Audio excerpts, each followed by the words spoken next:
is insubordinate, stubborn, unpredictable. You need the god of mischief. Unbelievable. Wherever you go, it's just death, destruction, the literal ends of worlds. Change.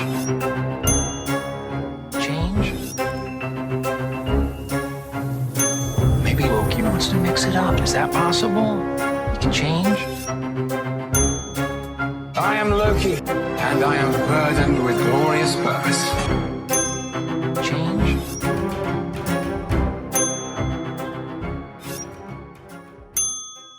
And we're sync in 5, 4, 3, 2, 1.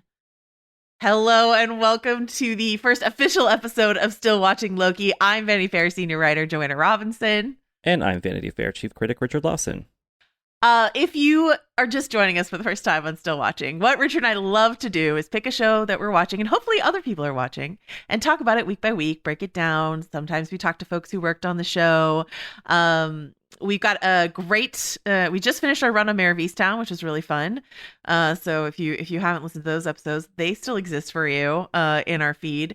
We also did a preview episode last week where Anthony Breznican and I broke down some stuff to think about in terms of Loki. We had a long conversation with head writer Michael Waldron. That's all up in your feed as well that you can listen to. Anthony will be joining me in the back half of this episode to talk about some sort of granular comic book stuff, which is what we like to do with the Marvel shows, right, Richard? We all hands on deck for a Marvel show, right? I come on and dribble cluelessly about what I just watched, and then you and Anthony actually explain what we just watched, which is great. You know, and sometimes there's an interview sandwiched in between. This week we have Mr. Tom Hiddleston on to talk about his long career playing Loki and some of the things that have excited him about this version of the character. So that is going to be fun. That will happen sort of halfway through this episode, and then we'll hear from Anthony. We always love getting your emails. Stillwatchingpod@gmail.com is how you can find us. We got a couple, we got a couple good emails this week, but the folks haven't really started watching the episodes yet, so we expect that we'll be getting more. As I mentioned in the preview episode, usually we will be recording these after you all have seen the episode, so you have time to email us.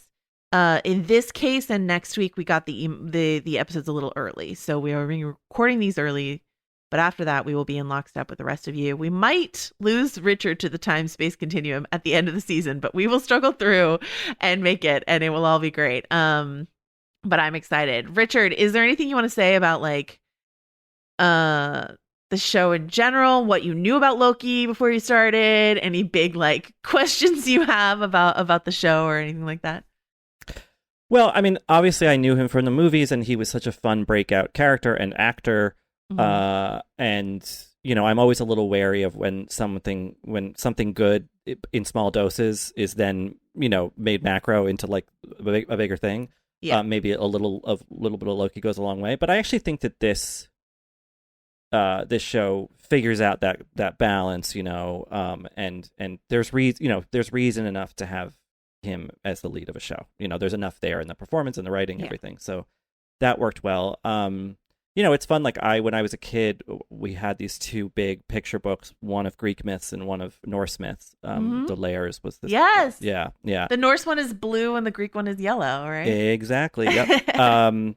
And Loki was always, probably a lot of little kids who were like, oh, trickster, mischievous, that's my guy, And so I was always sort of enamored of the idea of him. And I think that, this show, because he's not the outright villain, makes better use of that kind of playful amorality, which I appreciate. And I'm curious to see where it goes. I did not know that this was going to be sort of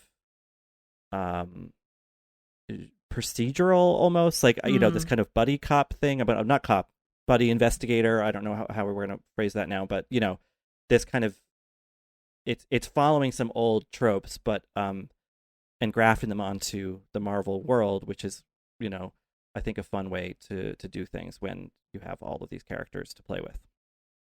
So we have Loki, as this episode explains, sort of popped out of the timeline at the end of the Avengers film, 2012's Avengers. So this is not the Loki that we've seen go on a journey of self-discovery and reconciliation with his brother Thor through the Dark World and Ragnarok and Infinity War and all of that sort of stuff. So, and he died in Infinity War. So this is an earlier, less formed Loki. And something that Michael Waldron said in our interview was that the idea that Loki had sort of the phrase he used, which I had never heard before, was arced out, meaning like run the course of his arc. So they just, because they can, reset the arc, and here we are early on an earlier point in the arc for Loki, where he still has some emotional developing to do, and I'm excited. Thankfully, I just want to shout out the wigs really quickly. I love to talk about wigs. Loki has had some terrible hair in this series. He has kind of like a short little bob in the first one, but in Avengers, it is this like slicked back, spiky outy at the neck sort of look. And then they later gave him like a longer, curlier wig that works much better. They really skated the line between like where you pick him up in the Avengers, toss him in the desert, tousle his hair up, and then like it sort of gets progressively longer. Like I was like, good job, guys. You got him to the good hair very quickly, and I appreciate that about you. So Loki's already winning the wig game, which is a hard game to win. That's important. All right, so let's start with the setting of this world. Anthony and I talked about this a little bit on the preview episode, but the setting of this series is the TVA, the Time Variance Authority. What is your understanding, Richard, of what the Time Variance Authority is? So it's a spin-off of the Tennessee Valley Authority, right? Yes. From the song. Correct. It's the Adjustment Bureau. Maybe with fewer hats. With fewer hats. Yes. More Owen Wilson. Wow. It's some cosmic. Maybe it's a coalition of different species from across space, or maybe they kind of transcend that, or I guess maybe they were created for this purpose. But it's a fun kind of thing, which I feel like I've seen before, but it doesn't mean that it's like they're just repeating here. But like there's kind of all this like older analog technology, like typewriters and stuff, mixing with obviously stuff way beyond our comprehension.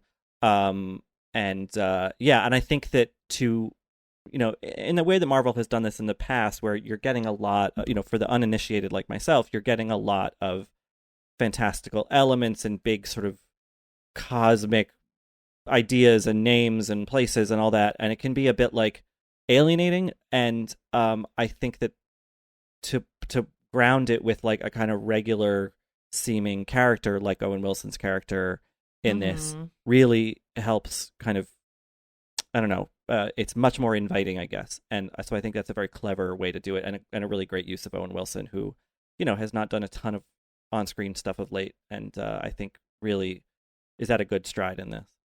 Yeah, he had to be kind of convinced to do this, and I think because he's just not working like a ton right now, and is maybe there are a few people who have been sort of like, so do I want to do a Marvel thing? And that's understandable.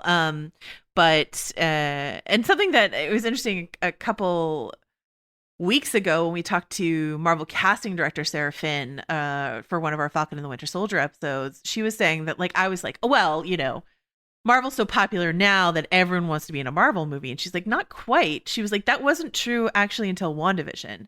She's like, when WandaVision hit the way that it did, and it's like, it's an awards conversation, all this sort of stuff like that.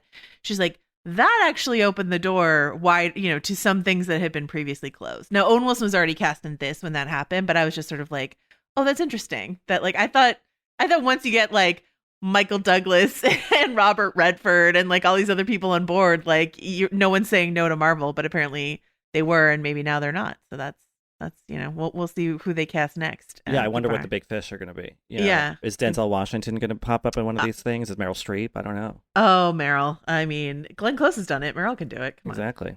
On. So that's the TVA. We get some great. I mean, it's a lot of exposition in this episode. And some of the people that I talked to who watched this episode early, like TV critics who are critical for a living, thought the pacing was a little slower than they expected. Someone used the word sluggish, and I can my first time through, I was kind of like, oh, this is a little slower than I expected. And there's a lot of exposition lift that they have to do in this first episode. But once I started rewatching the episodes, and I'm embarrassed to say how many times I've rewatched them by now, I didn't have any pacing questions or issues. And I think the amount of exposition they do, either via Owen Wilson's character of Mobius or the animated character Miss Minutes, voiced by legendary animation voice actress Tara Strong, that's just some clever, fun stuff to dump a bunch of sci-fi rules and regulations on our laps, right?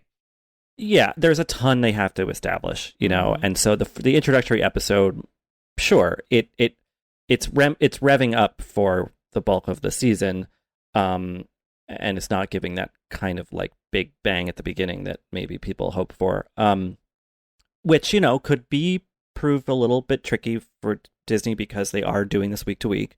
It's always fun to watch a world be built when it's done with kind of wit and invention. And I know that all of these, or most of these things existed in the comics before, but it's new to me. It's going to be new to a lot of people.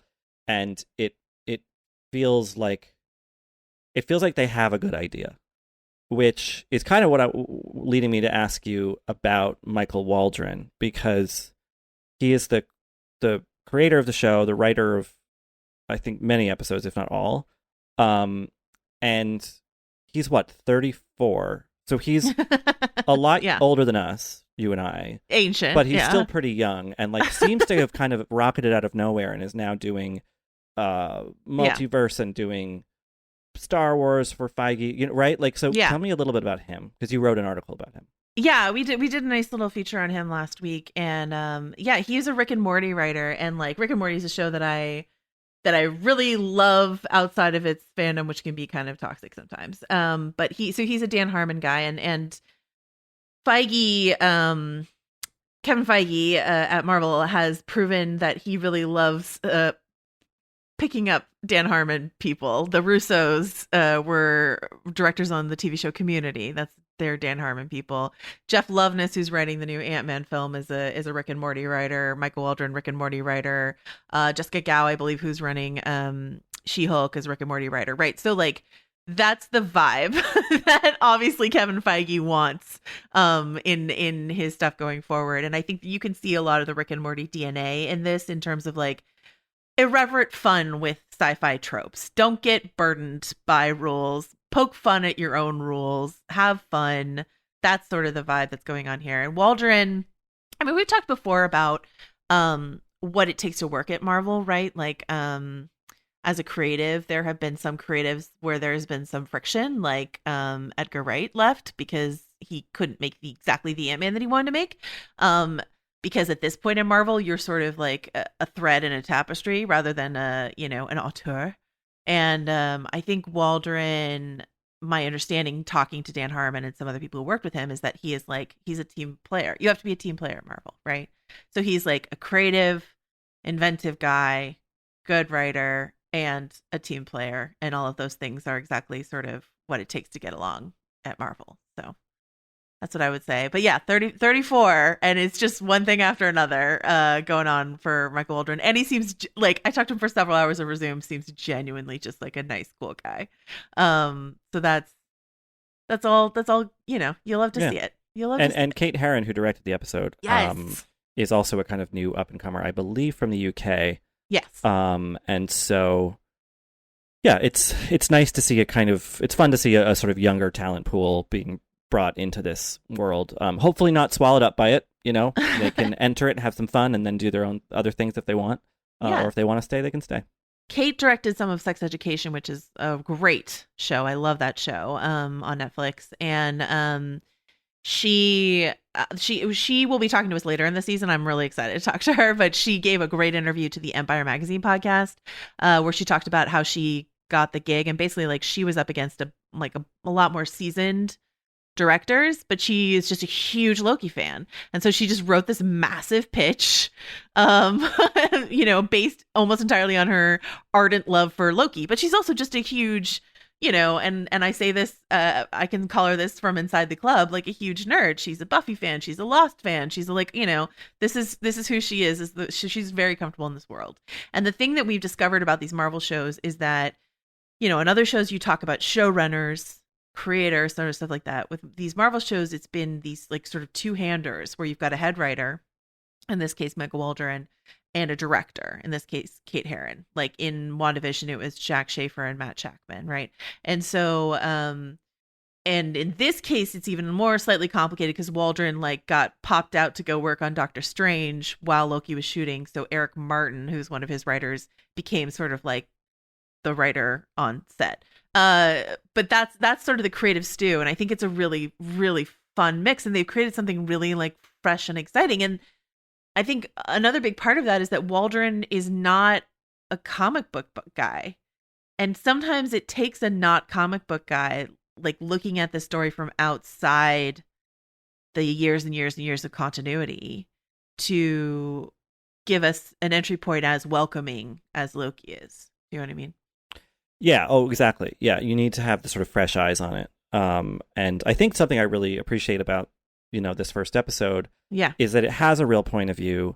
It feels, I mean, this is such a trite word to say in general, but especially about something from this huge corporate entity, but it feels sort of like more artisanal than just kind of product, There's a sort of care to its design, and there's a wit and a level of kind of erudition in the script that, I am waiting to hate some Marvel thing because it's going to happen at some point, but like they kind of keep, for the most part, finding ways to make things accessible and new and clever, that and I think that a lot of that does have to do with that sort of outside talent, because they know what other people are in the world want, versus just doing the like, well, this is what the comic books did, and then we just have to kind of literalize that on screen. Right. The other, I completely agree with you. The other creative that I want to shout out is Kasra Farahani, who is the production designer, because the production design of the TVA is just incredible. Like I never want, like, sometimes people send us like stuff that's like branded from a TV show or a film, and I'm usually like, okay, and I have a ton of notepads from various shows, but I'm dying for a TVA notepad. Like I want that logo on the top of a notepad that I can write on. But and Waldron, offered up a bunch of different inspirations for this show, but Mad Men is his favorite show.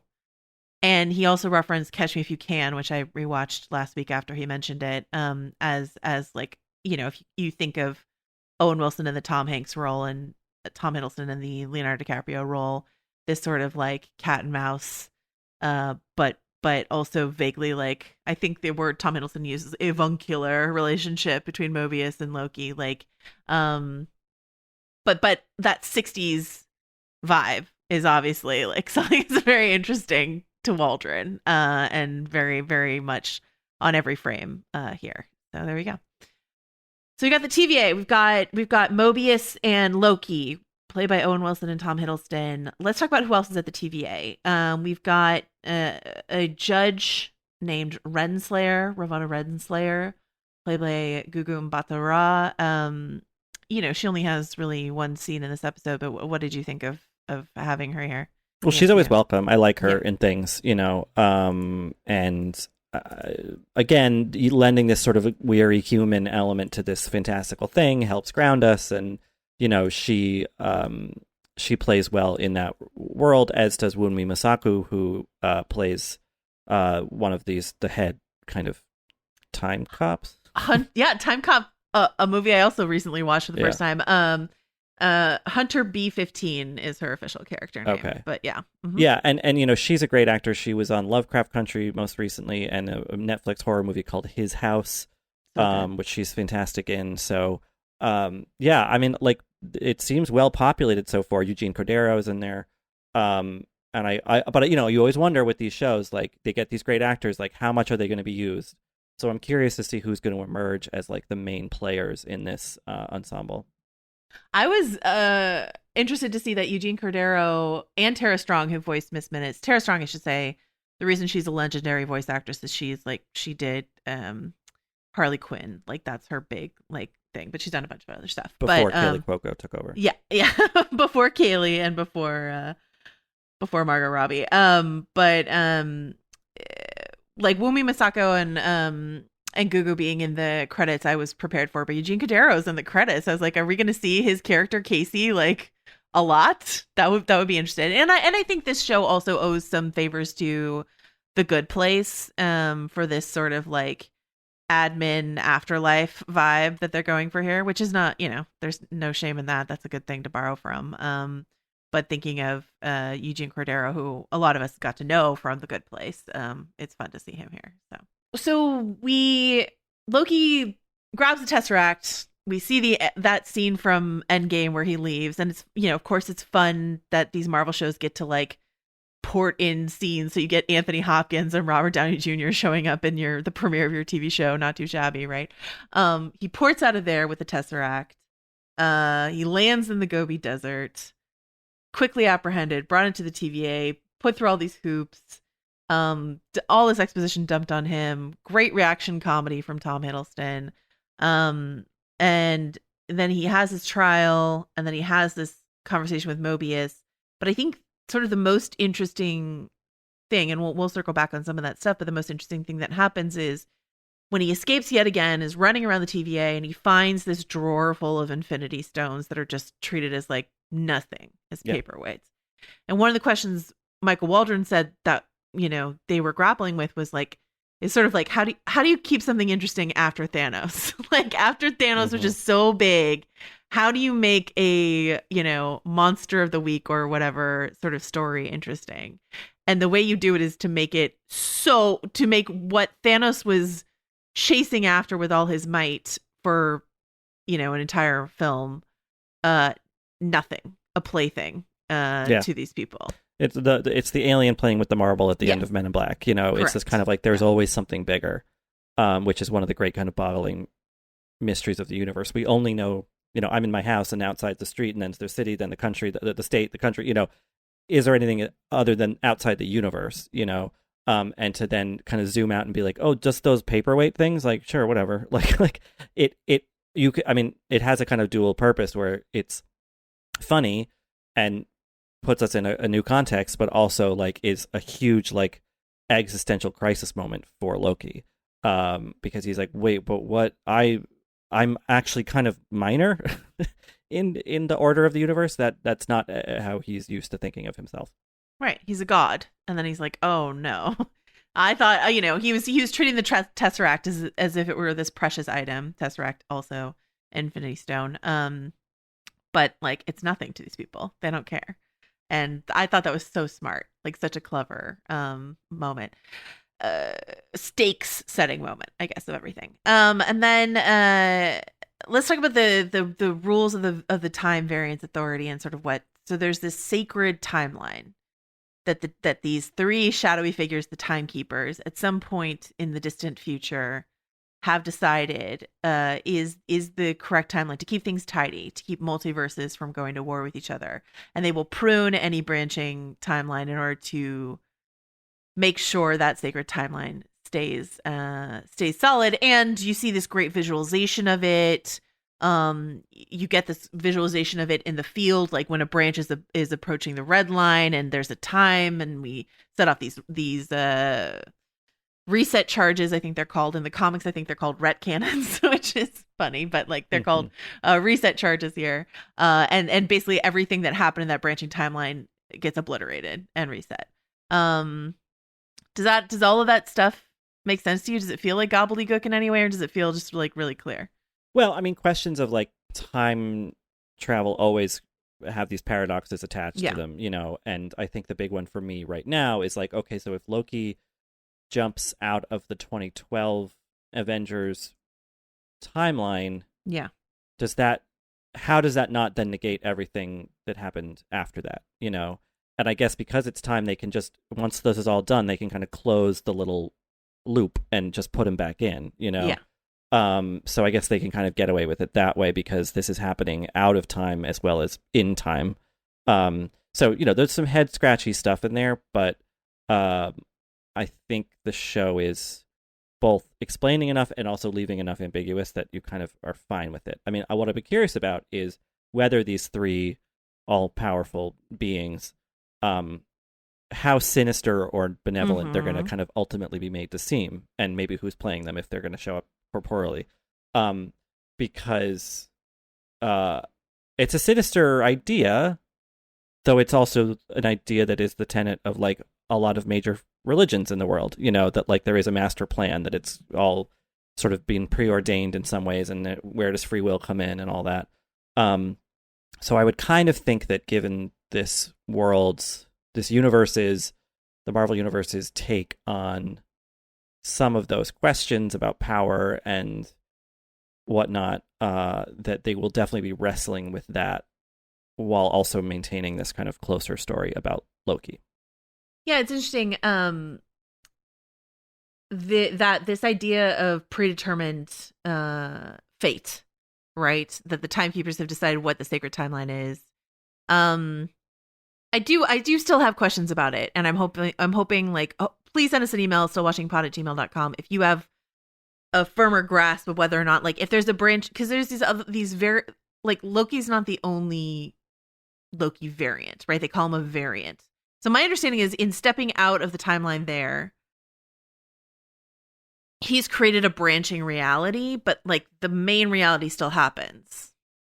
And right, because it's multiverse. So it's a multiple multiverse. Things can happen at once, right?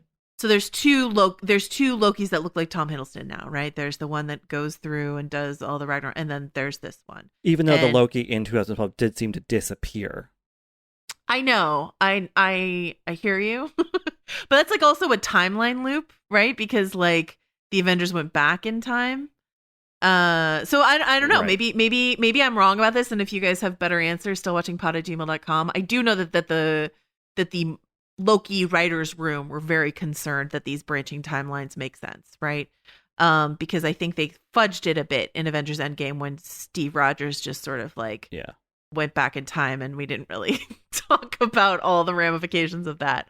But as you mentioned, the Doctor Strange movie coming up, written by the same person, is called Doctor Strange in the Multiverse of Madness. So I don't think we're going to get a closed kind of, tidy little ending to this, because it's probably going to keep barreling on into the next phase of all this stuff. And they even use the word madness when describing in the sort of like Miss Minutes exposition. I think she says something about like the timekeepers did this. She said, so when someone steps off the timeline, a variant, they create a nexus event, which if left unchecked could branch into madness. So Multiverse of Madness. Get excited. Nexus event is something we talked about in WandaVision. A nexus being, sorry to get so weedsy in this part of the podcast, but do you remember that there was like this, one of the commercials in WandaVision was about like an antidepressant called Nexus or something like that. And that Wanda's a nexus being, which means like she exists the same across all branching realities. She's still always Wanda. Whereas like Loki might look different in different branching realities. So yeah, that's another way it could connect to Doctor Strange potentially. Let's talk. So the reason that Mobius is interested in this Loki variant is because he's tracking another Loki variant, a very dangerous one who is hopping around time, stabbing the timekeeper, the not the timekeepers, they're called Minutemen, the hunters, right? Stabbing them and stealing their reset charges. So we see this crime scene in France, in this church in France, which, as you say, like procedural, like this feels like a classic sort of crime scene moment out of a different show, with Mobius playing the head detective. And it feels like the pilot episode for the recruitment, the new person. So we explain all this stuff, and then like, okay, now we're off to solve cases. Like it. Again, it's familiar, but like. It's a tried and true setup because it's a reliable one, and it can be fun, especially when it's so far removed from all of the actual real world problems about law enforcement and all that. Yeah. Someone, I saw someone reference Mindhunter as like something that they thought of when they watched this, and I was like, that's a bit overblown. And then I thought about it, and I was like, well, the premise of Mindhunter is that they're interviewing these various serial killers to try to understand and catch other serial killers, right? And the ending of Catch Me If You Can, Leonardo DiCaprio's character, Frank Abagnale Jr., gets brought into the FBI to catch other forgers. he's the expert forger who can catch forgers for them. So like they're bringing Loki in as the Loki expert to catch another Loki is the premise of the show, which I think is really smart, really fun. Yeah. Especially if it's a show about like identity and who you are. Loki is confronted with all this footage from these other Loki movies. You see him in Ragnarok. He sees his own future journey, his own development. He has a real crisis of identity while he's watching that. Like, who am I? Who am I that I can see a future where I'm in this beautiful place with my brother? Like, who am I? And then how, like, what better to answer that question than to show him a mirror of himself in another variant, which I think is really fun. And that, I mean, that's like the show wants to be as much about that emotional psychoanalyst sort of stuff as it does about fun sci-fi time hopping. All right, so let me bring up a show that you recently got into that I really want to talk to you about in terms of how it relates to this show, which is Richard Lawson. You're watching Doctor Who for the first time, I think. Yes, the person I live with is a big fan of that show, and he kind of I love this. Dove back into the I don't know what it was. It wasn't a reboot exactly, but with the Eccleston, the Russell T Davies. They call iteration. it New Who. New Who. Yeah.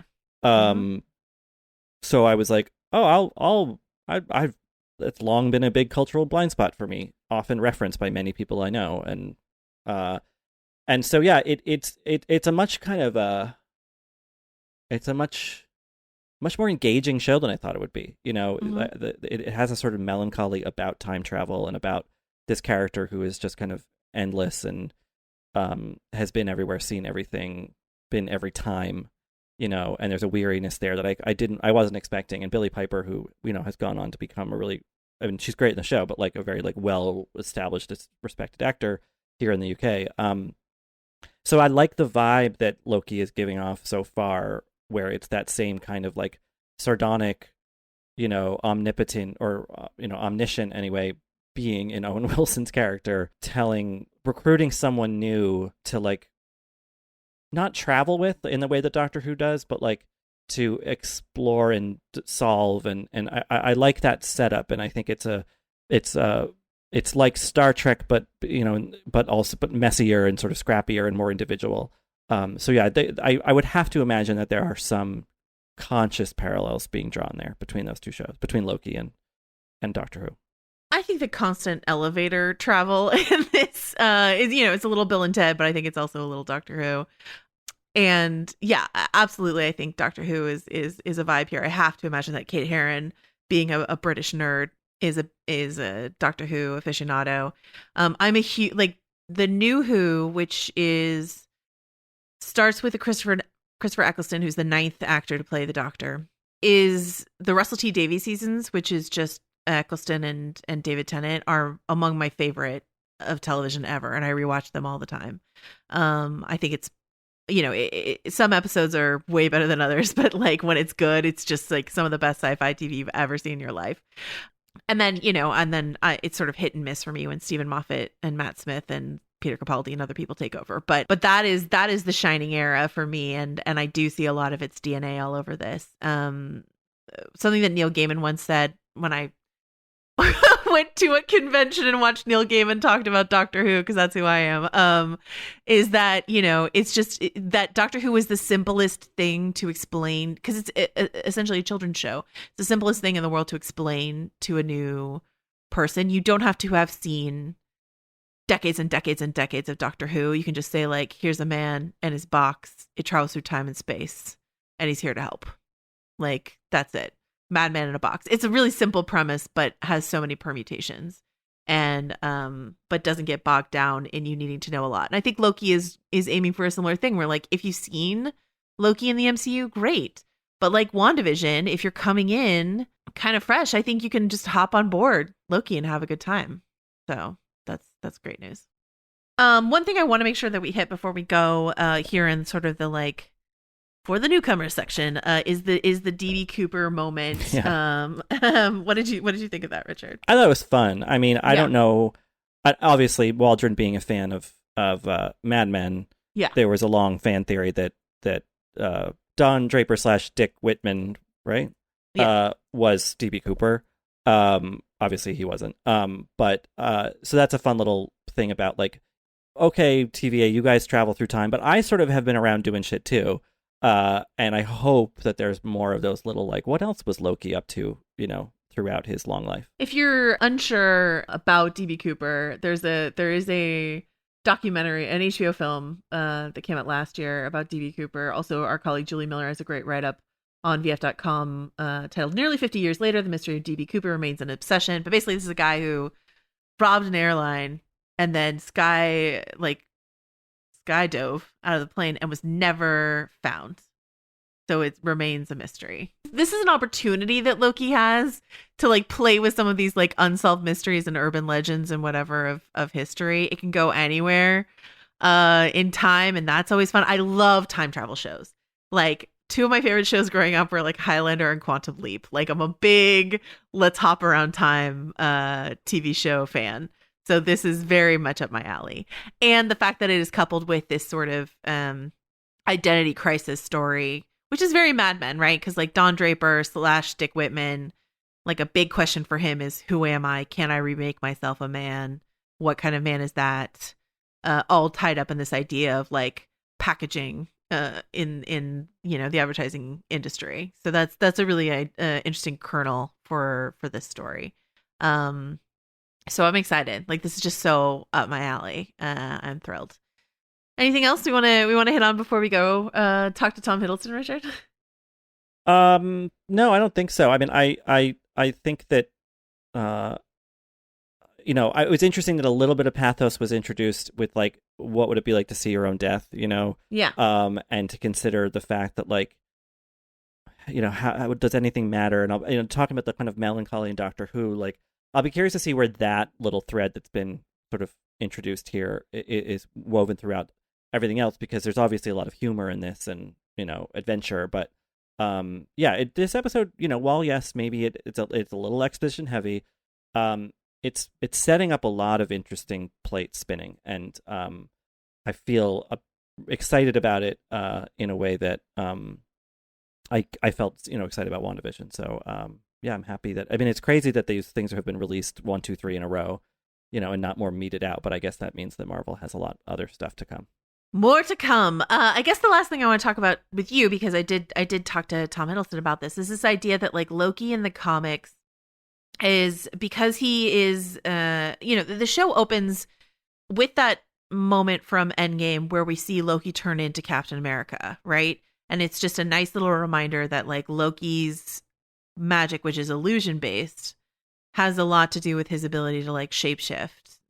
So if we're having questions about identity, this idea of like shapeshift magic, of course, is like a really interesting idea. And because in the comics Loki can shapeshift or reincarnate and all this various stuff, like he has been a kid in the comic. There's the character called Kid Loki. He's been a woman in the comics. There's a character called Lady Loki. All this sort of stuff. He was a character called Icol, which is just Loki backwards. Like, there's all these various like permutations of who Loki has been, and because of that, like gender age jumping identity around Loki, and I think Hiddleston said this even reaches back to some of the Norse stuff. Loki is sort of like this pansexual queer character canonically for people, and for all people, because it's canon. And so I was just wondering, like, if you have any thoughts about Loki being in that position. Well, we'll see how thoroughly they get into it, if they get into it.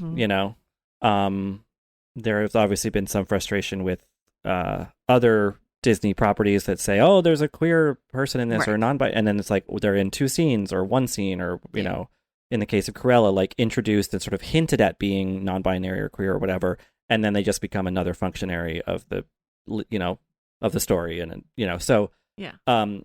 I hope if it's going to be introduced, I hope it's done so thoroughly, because otherwise I think sometimes trying to get praise for like a little bit of scrap thrown at people, it's not worth the trouble.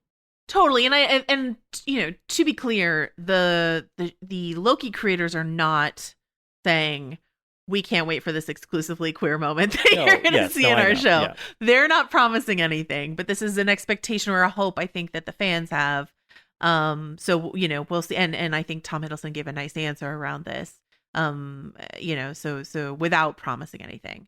But I think if you're exploring the identity of someone who can be gender fluid, and something we should say, someone noticed that in promo material for the show, there's Loki's file, and under gender it says fluid. So, they're at least somewhat engaging with this, if maybe extremely lightly, because it's Disney and Marvel. So we'll see. We'll keep our eye on it. And codifying that term in the Marvel universe, which I think it's a small thing, but it means that they're establishing it as at least these time people or time entities are right. Conscious of those variances. So I guess I know I said that was the last thing, but one last thing really quickly for you, Richard, which is that there's some stuff we can't talk about because we've seen episode 2, Yeah. But we should say that, they are laying out a mystery here. We're hunting someone. We've got a crime scene in France. We've got a crime scene in Oklahoma at various points in time.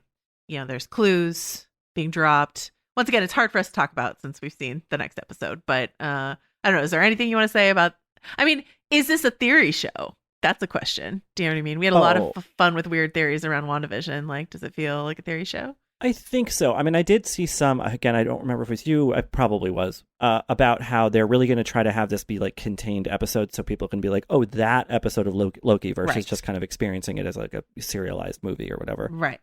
So I think things that if things are introduced and resolved by the end of the episode, there probably will lend itself a little bit less to theorizing. But again, with the Time Lords or whatever, like that stuff, that might be the overarching theory stuff, and then each discrete episode will have a kind of conclusion, which I like. That's a good model to follow, I think. Yeah, I agree. All right, well, let us get into our interview with the great Tom Hiddleston. Hi, Joanna. Hi, how are you? I'm very well, thank you. How are you? I'm doing well. Is it morning? Is it morning where you are? Is it afternoon? It is morning. It's 9 a.m. here. So not too unearthly. No. We are bright-eyed and bushy-tailed over here. Thank you. I wanted to start by asking you something that I asked your head writer as well, which was, what you consider in the films, what you consider the most important Loki moment that will help people understand Loki in this show. Sorry for the long pause. It's just such a good question. And now I'm kind of cycling through this. There are so many. You mean for me personally, or for the beginning of the series? For you personally, I think maybe just to who you think.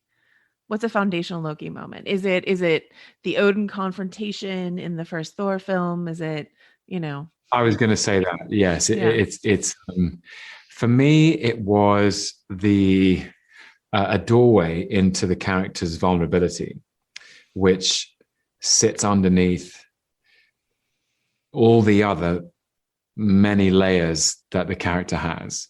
As a shapeshifter, he's somebody who wears so many masks and has such a mercurial dexterity that he can present many different faces. He can be charming and charismatic and playful. He can be quite threatening and manipulative. He has very useful powers of persuasion. He can be physically imposing.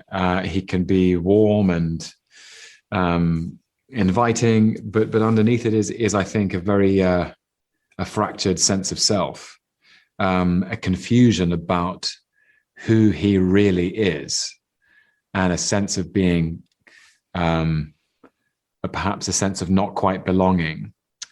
And that becomes, for me, it became a real cornerstone in the characterization that could take him off in lots of different directions, but perhaps the audience had been allowed to see Loki's vulnerability. And so, my eternal thanks to Don Payne, who wrote that first film, and Kenneth Branagh and Anthony Hopkins, all part of it, hugely part of that moment. And then as in terms of connecting with Michael Waldron, we talked about it a lot as if that moment raises the question within Loki's mind, who am I? In fact, if my memory serves, he turns around and says to Odin, what am I? And those questions are questions we're still answering 10 years later in the series. one of our best ways of understanding who Loki is as a reflection of Thor through his relationship with Thor, right? This brotherly dynamic, this love relationship, that there are differences, there are similarities. What is it like for you to approach a story without Thor there as a reflection of your character? But first of all, apologies if you can hear a very active fly. I can't, but I'm so sorry. Oh, I see it. I do see it though. Okay. Just wanted to just sort of, in case there's a slightly awkward buzzing in your headphones. Anyway, you're a welcome addition to the interview, sir. But perhaps we can make yourself scarce. Great question. Chris and I defined Thor and Loki at the same time for the first time together. And there were these two brothers who were polar opposites and defined by that opposition. I remember back in the day, we talked about Thor and his particular athleticism, that he would use Mjolnir, the hammer, like a heavyweight boxer. And that the stunt department, amazing stunt department on that first film, kind of together we invented a kind of choreographic style for Loki, that if Thor was grounded and like a block of granite, Loki was like the wind, kind of dancing around him. And that was in the past, in the childhood, that they've been a team, they've been a good team. But this would be a really interesting way of exploring their kind of oppositional characteristics. And for a long time, there was no Loki without Thor, and I think both characters emerged in that reflection. But what I loved as well is that I hope, with paying respect to that relationship, and that relationship stands alone and has its integrity, taking Loki out of a context which is familiar has been really interesting. Thor is nowhere to be seen. Asgard is very far away. There are no Avengers near at hand. He's even stripped of his status and his power. And then it becomes an interesting question of what is left. If you strip Loki of all the things that are familiar to him, what remains? And that's for him to discover as much as the audience. I was going to ask you about that because, he loses the costume we're familiar with, the daggers. He can't do magic, at least at the TVA, all of that. And it reminded me a lot of what they did for Chris as Thor and Ragnarok, right? They strip all this stuff away. And so then you get to really explore what is at the core of this character without those trappings, right? That's really interesting. Yeah. That's really interesting. Interesting comparison. But at least he had Loki and Hulk there, and you are, I think, the most isolated a Marvel character has been in his own adventure going forward. Yes, that's very possible. I'd have to do a deep dive, and isolated characters in the MCU. Discuss. And certainly in Ragnarok, I think for Chris, it was a really exciting avenue to explore. And we all remember what happened in that film. The hammer, Mjolnir, is destroyed very early on. He feels he doesn't know who he is without it. And he's away from home, away from Asgard, and gets his hair cut. But what I loved, I remember when I watched it for the first time, I was so delighted by this idea, which is that somehow Thor's power was something that resided within him and had been the whole time. But he'd externally kind of located it in these objects, but really it was something that was inside him. I thought that was really, really cool. In a very colorful and spectacular movie. Well, thankfully Loki gets to keep his hair, so we're all grateful for that. I want to ask you about, then stripped of these relationships, a foundational relationship for Loki in this series appears to be the one that he's forging with Mobius, with Owen Wilson's character, and something that that Michael Waldron said to me is that a primer sort of for some of the stuff in this show for him was the film Catch Me If You Can, which is one of my favorite films of all time. And there's this interesting, almost father-son, but antagonistic dynamic between Tom Hanks's character and DiCaprio's character. And I couldn't help but sort of think of that as I was watching these episodes we've seen. How do you think of the Mobius Loki relationship, at least in these early days, and And does that comparison strike you? Wow. How do I? Well, I love the relationship, first of all, between Mobius and Loki, and the thing that was so new and fresh for me was that Mobius is a character who is emotionally detached from Loki's emotional turmoil and all the tricks that Loki tries to play, and they usually work on everybody else. Skills of provocation or manipulation, it just don't land with Mobius. But he's also kind of delighted to be there and has an academic curiosity about having Loki in front of him. And so Loki is on the back foot and has to rethink how to talk to Mobius and interact with him. But they're both very clever and both trying to outsmart each other, and realize very, very early on that they need each other for different reasons. And that's a feeling that's unusual. And that in needing each other, they might have to try to trust each other, which is going to be very difficult. And in a way, maybe it's because there's some similarity there. And I think what I loved in my conversation with Owen about this was that, Mobius is an analyst within the TVA. He has a particular job to do, but that he has a playfulness in him that's perhaps a part of it, just a part of who he is, that maybe is mirrored by Loki's playfulness, and an independence of spirit, which perhaps Mobius isn't even aware of, is different from the TVA's institutional identity.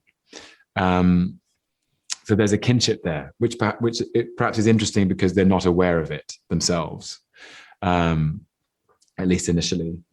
And I remember Michael talking about Catch Me If You Can, which I also agree with you is a terrific film, with great performances from those two. And I suppose it is a good parallel, because Tom Hanks has got to catch him in the end. There's a sort of respect and a kind of whether it's fatherly or avuncular. There is this sort of somehow some empathy involved in the endeavor, which is touching and unusual.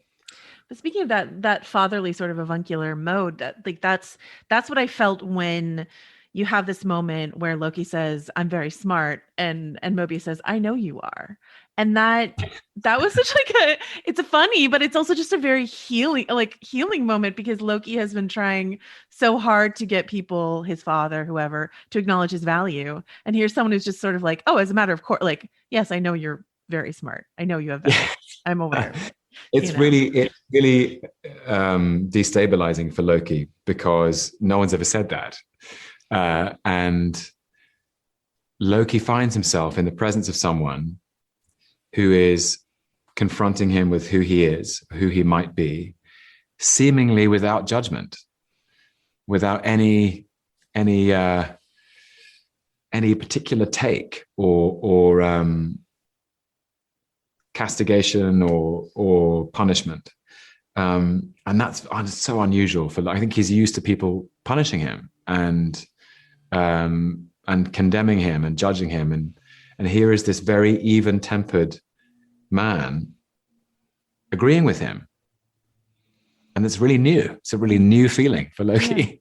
Yeah. So it challenges Loki's first instincts to be resistant. But Loki's so provocative. He's so constantly resistant. And Mobius is there saying, "Listen, there's nothing to resist. I'm here. I know." And I love that about the dynamic. Something I was revisiting some of your old interviews, and something that I thought was really interesting that you were talking about in the original Thor film, that there was some anxiety around, okay, we've done Iron Man, he's very grounded. Now we're going to go to space and do Norse gods. That's what we're going to do. And there was some anxiety about, will this land with audiences and that sort of thing. We have seen time travel before in the MCU, but this is also a big swing in terms of, here's the TVA, here's this big new sort of world-breaking, world reframing idea. The Infinity Stones are marbles to these people, like all of that sort of stuff. did it spark a similar, an old familiar feeling of here we go again, launching something new and exciting for the MCU? I was so excited by the idea because the TVA represent order and Loki represents chaos, and order versus chaos is always a great place to start. Mm-hmm. And I thought if we can kind of take Loki and have him behave in a way that only Loki would in such an environment, it just was it afforded so many new opportunities for the story, which I found very exciting. There was a lot of head scratching we had to do at the same time about making sure we checked in with each other about the rules of the TVA, because when creating another world, it has to have an integrity. It has to have a kind of its own internal logic. But I have a huge trust in Marvel Studios. There's, the great secret to my mind of how they work over there is they have some highly intelligent people who work extremely hard. Imagine that.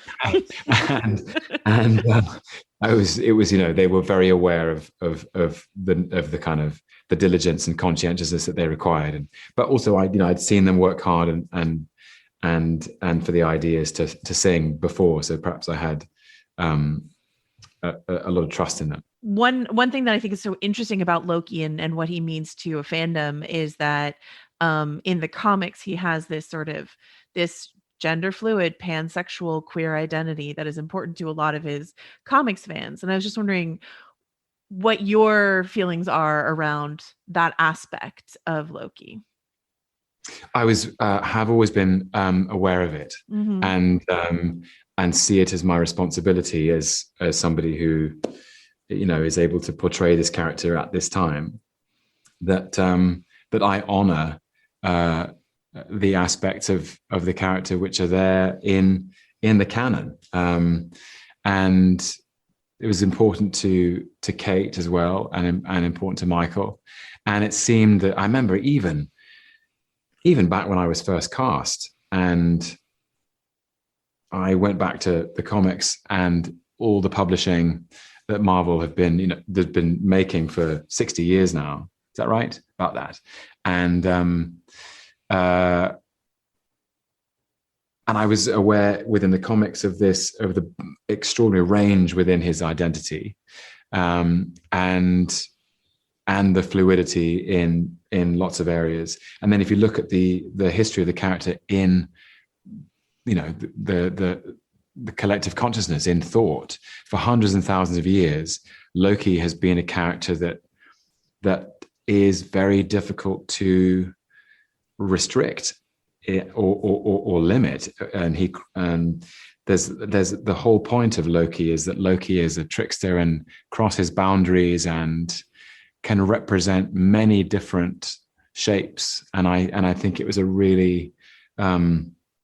I was really pleased that we got to touch on that in this series. Excellent. Thank you so much. I really appreciate your time. That's my absolute pleasure. Okay, Anthony, I know you have not heard my conversation yet with Tom Hiddleston, but our listeners just heard it. And I just want to let you know that a fly crashed our conversation. Like a fly? A fly.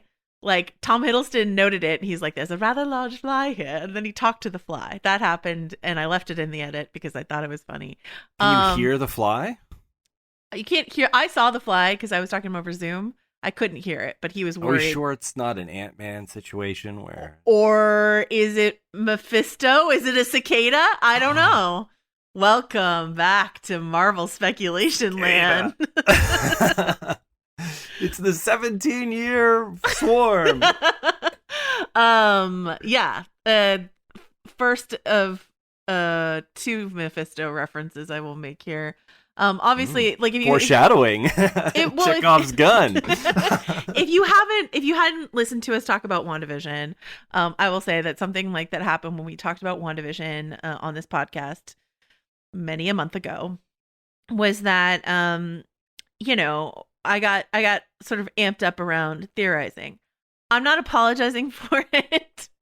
And I'm not promising I won't do it this time because I think it's really fun.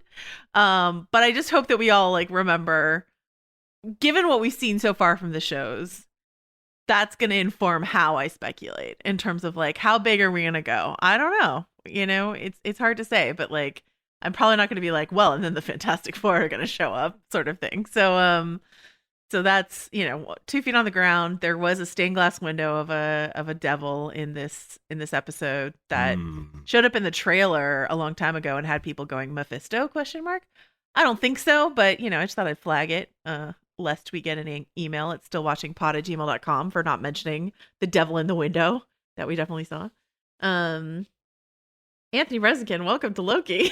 Welcome. I definitely think they're teasing the demonic and the devil and the Mephisto quite a bit for there not to be some eventual payoff. Maybe. He also mentions a nightmare department, right, in this episode, and that was Nightmare was another sort of guest we had for WandaVision.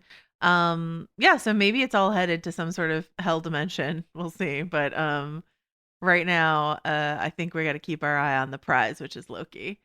So let's talk about. I wanted to start by talking to you about this thing that, before we get to my big bananas theory that I have already concocted, I regret to tell you, I'll save that for the end. So let me start here. Big comma bananas or big bananas? No oversized bananas. Let's start with something that I did talk to Tom a little about, but I'm curious. What I think is interesting about the show is that it's doing for Loki what Thor Ragnarok did for Thor, which is remove all of his trapping, remove his magic, remove his costume that we're accustomed, remove his daggers, remove Asgard's gone. Everyone, like, he's alone here in the show. He doesn't even have like a Vision or a Winter Soldier. It's just Loki, alone in the show. And strip him down to find out who is Loki without all those things. Something I think that's really interesting is that I was listening to an old Taika Waititi interview where he was talking about how the prompt for Thor Ragnarok was strip Thor, give us a new Thor, a new take on Thor, right? Because Chris Hemsworth was tired of playing Shakespeare. He wanted to do comedy. And give us a new take on Hulk, which is, we get like quasi-intelligent Hulk in that, right? And they were like, don't touch Loki. The fans love Loki. Don't touch Loki. That's something that he said. Like, he was allowed to play with whatever characters he wanted. Don't touch Loki. Kill the Warriors 3, do whatever you want, don't touch Loki. And then this show is like giving Tom the same sort of opportunity that they gave Chris in Ragnarok. So what do you think of this opportunity for him? I think it's a great opportunity. It also places Loki in the challenging position of not being special, which I think is his, borrow a phrase from another comics universe, his kryptonite. The notion that he was like a frost giant spawn rather than an actual Asgardian god, like, that gets to him. And he is very sensitive to being an outsider. So the notion that he is not only an outsider in the world he inhabits, but kind of a fringe figure on the Loki spectrum, like, how he keeps trying to assert that he's the Loki, the superior Loki. And when they start, pointing out to him, the twist of this first episode is you're the person we're hunting. It's kind of like, imagine Hannibal Lecter if he were to find out that, there's another Hannibal Lecter out there. Like, I'm not so unique and special. Yeah. That's a lot to wrestle with. Well, I mean, that is sort of the thing with Silence of the Lambs or Mindhunter or even the end of Catch Me If You Can, right? It's like it takes this criminal mind to catch the criminal that we need, right? Yeah. Which is interesting. Yeah, but that lack of specialness, like that leads me into like exactly what I want to talk about next, which is this idea of Loki's name. I was noting that when he goes on trial here in front of Judge Renslayer, she keeps saying Loki Laufeyson, right? Because his father, his biological father, is Laufey, the frost giant, right? And that Odin took him as a wee foundling from the frost giants and raised him as his own. So I was curious. To me, it sort of sounded like I don't really want to make this comparison. I'm going to make it, but please know that I'm making it like super lightly. I'm not saying that this is what's happening here, but it's like misnaming someone who's like trans, like using a dead name for someone. Like calling him Laufey-san felt like an attack versus calling him something else. So I was curious, like what he calls himself in the movie, and like oftentimes he says Loki of Asgard, right? I am Loki of Asgard, burdened with glorious purpose. That's something he says here in this episode, something he says in the Avengers, stuff like that, right? It's Odin who called him Laufey-san when he was punishing him in the Dark World and banishing him to the prisons forever. He called him Laufey-san. And then in this one makes me sad. In Infinity War, right before he dies at the hands of Thanos, he says, I, Loki, Prince of Asgard, Odin's son, the rightful king of Jotunheim, god of Missive, do hereby pledge to you my undying fealty. He calls himself Odinson in that, you know, post Odin calling him his son, post everything that happens in Ragnarok, stuff like that. So to put him here, I know it's a different part in his timeline, but to call him Laufey-san, I thought that was such an interesting choice. I don't know. Am I thinking too much? Am I reading too much into it? What do you think? I don't know about the dead name thing. No. I mean, that's... I know you didn't mean anything by that. But I don't. But I think it's like, I would say, if I'm picking up what you're trying to say, that it would be kind of like calling Sting Gordon. Sure, that's better. Right? That's a way like, better hey, analogy. Gordy.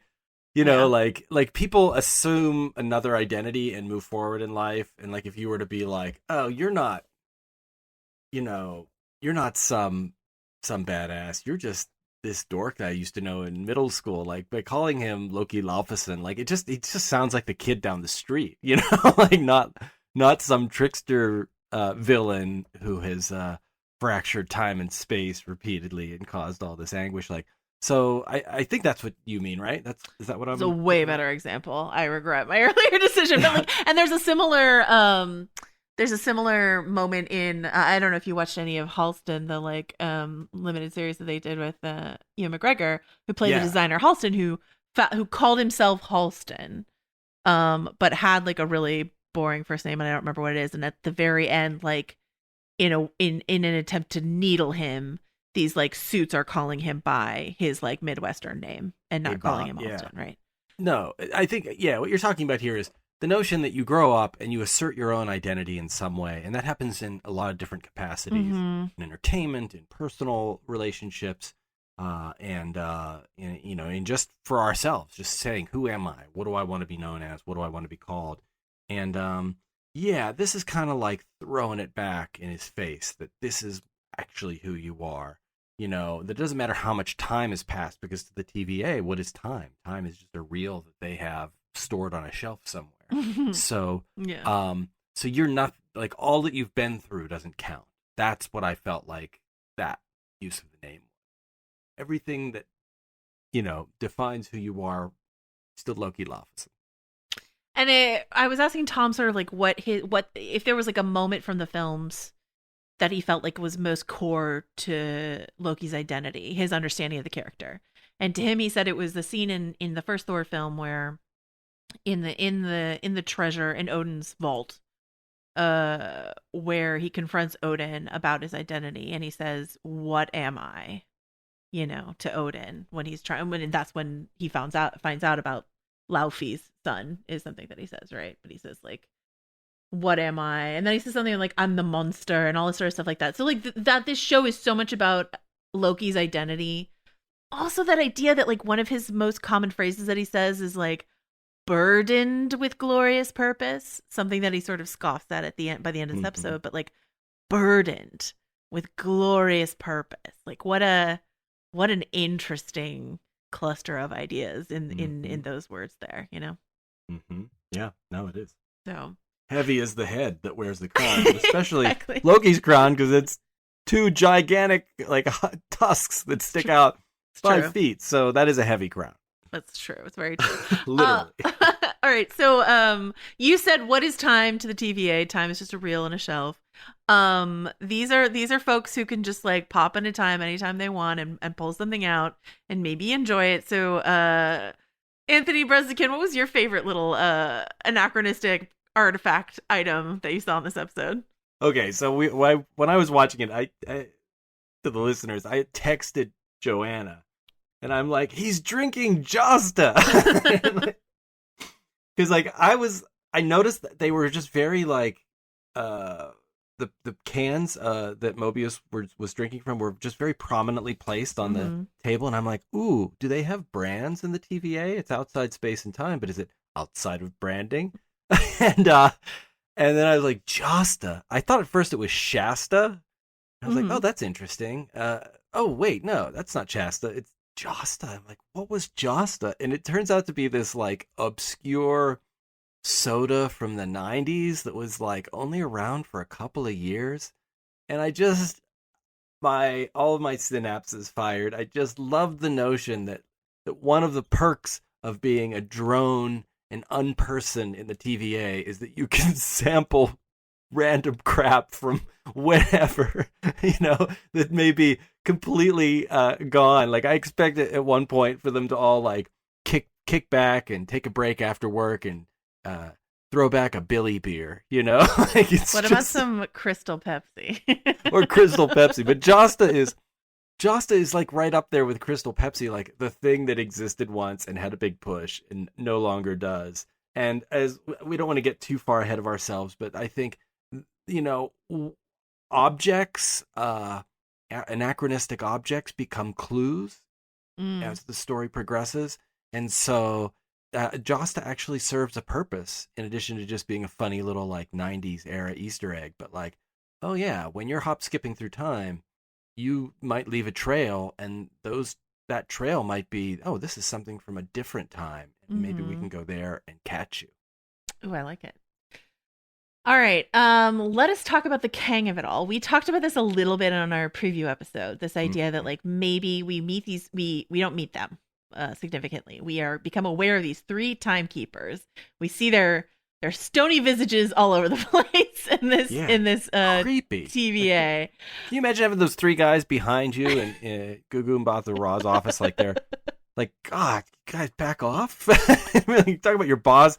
Imagine if our editors, we had like three statues of our editors behind us at all times. Like that. It's just Jeff, Katie, and Hillary looking over our shoulders. That'd be really funny. So in the comics, these timekeepers are known as Ast, Vort, Xanth. Great future names. Love that. They are not named here yet, and there might be a reason why. Well, the guy in the middle looks like Kang the Conqueror. That's what we kind of think. Maybe. Kang the Conqueror is not one of the timekeepers in the comics, but that doesn't mean he's not one of the timekeepers here. And we should say that in that cartoon sort of exposition dump that we get from Miss Minutes, they show an animated version of the timekeepers, and there's one that has a blue face. It doesn't look like any of the timekeepers look in the comics, and so I think that one might be Kang the Conqueror. And the reason we say looks like is because we know the actor who's playing Kang the Conqueror in Ant-Man 3, which is Jonathan Majors. What do you know? Fantastic. And it kind of looks like his face, but it's hard to tell because, it's sculpted, sharp angle. A lot of it's Art Deco, but I'm like, yeah, it kind of looks like him, It could be him. Could be, and then when you see the animated thing and you see it looks a lot like Kang. Yeah. Like, yeah, I think so. And also, I think, as we know, and we've said before, Marvel plays with the comic storytelling like that. The comic books are kind of its R&D lab, and then they take that and expand it or change it a little more. The Nexus, don't they describe the Nexus as like sort of this is what happens if too many, the Nexus is when there are too many timelines. When someone steps off the timeline of variant, they create a Nexus event, which, if left unchecked, could branch off into madness. Yeah. And that's an important word, too, since we have Doctor Strange in the multiverse of madness. So I think what we're going to see is this, that all of the good work of the hardworking individuals of the TVA is they're not going to be able to stop this branching of timelines. And if you're in the three timekeepers, now they were leaders of a civilization or civilizations that were at war with each other, right? So let's say Kang decides he's going to usurp this triumvirate and take the power for himself. Maybe. I mean, it's interesting to wonder. And it does, Richard brought this up in the first half, but it does remind me a lot of Doctor Who. There's like in Doctor Who, there's this like time war, and there are these time lords and all this sort of stuff like that, and they make a lot of rules about like what can happen in the time stream and stuff like that. So putting Kang in there is sort of interesting and could provide some nice connective tissue as we roll forward to Ant-Man. We mentioned another reason. I mean, I don't know how many people listened to the preview episode, so I'm just going to repeat myself. We mentioned another connection is that in the comics, Kang is in love with a character named Ravonna Renslayer, which is the name of the character Gugu Mbatha-Raw is playing. So that could be a connection going forward. Will we see Jonathan Majors in the show? I'm not ready to say that. Yes, but I'm not ready to say that. But maybe it could happen at the end, final episode. Who knows? Well, that would be cool. Now, is he going to turn up in Multiverse of Madness, the Doctor Strange movie, or just Ant-Man? I know there was casting announced. He's confirmed for Ant-Man. He might be in Multiverse of Madness. I don't know. But Kang is this like time travel is a big thing for Kang.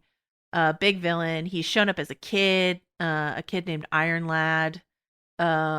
He's an interesting fella, Kang the Conqueror, and I'm really excited because I'm on record as being a huge Jonathan Majors fan, so I'm excited for all of that. Same. Great. I mean, and like, I think what's so interesting about that is that I may have also said this in the previous episode, but I think of Jonathan Majors as like, he's got just such like leading man charm and like heroic sensibilities. He's so great on screen. He has like, just in the same way that you like people like maybe Harrison Ford have it, right? Like you're just like, you're so good looking and there's still something vulnerable and charming about you, and you're such a good guy. And when Harrison Ford plays bad, like in Mosquito Coast or in something like What Lies Beneath, like he hasn't done that a lot. Usually he's the hero. But seeing somebody who has that just sort of innate goodness surrounding them to play a villainous character is a really good combination. So I'm hoping that makes Kang very, very evil and despicable, but also very magnetic. So here's to the more they tease this character, I think it sounds even better than it looks in the comics. Like you look at him in the comics and you're kind of like, all right, Kang, are you angry because you never got out of your pajamas this morning? Or what is it?